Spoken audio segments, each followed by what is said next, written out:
Cinderella is a story that pretty much everybody knows and probably grew up with. Can you talk about honoring that myth and archetype and then bringing yourself into it and offering something new?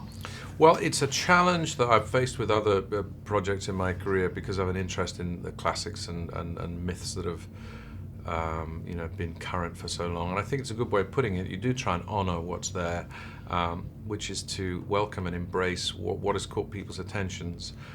In this case, maybe it's this identification with the underdog. Maybe it's this desire to see someone live out an aspirational tale of how we want things to go in our lives. Not necessarily to acquire things and a lover, but happiness certainly. And that same idea of being inspired by someone who's having a tough time and whose experience we may learn from, I think it's very possible in the 21st century to turn around and say that isn't about victimhood, it isn't about passivity, it isn't about waiting for a guy.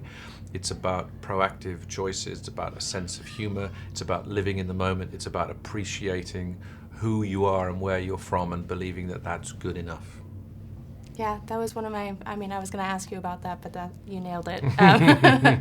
I do love, though, that you put Cinderella and the prince on a more even footing in this story, and it's not that she's being rescued. I think they're both being rescued. I think so. I think that's very important. In a version of the script that I read first, she had fallen off the horse and he did pick her up, and we felt that was not something that we needed or wanted to do, that this was a story of equals, and that to remove even the visual iconography of a damsel in distress was important, and also to keep them aboard two lively, passionate animals was also the beginning of the dance between them as well. So there was a kind of, in doing it, putting it in a natural setting and on horseback, was also introducing a kind of wildness to it, which was kind of, we wanted it to be at the center, so the story is not too smooth for all its grandeur and elegance that the human passion is, sort of sizzling.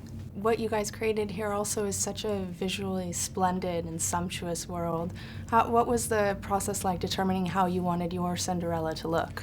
It was trying to find a way of immersing the audience in a trip to the ball and to the palace and into the forest, where you could feel you were smelling those flowers, you wanted to be at that picnic, you wanted to wear those clothes, but not overindulging, as it were, not too many rich things in it. So we tried to keep quite a sort of masculine side to the way the livery of the servants went and some of the ways the colours laid out, but trying to find a way where all that sort of elegance could sit in perfect proportion, both visually and orally and with the characters.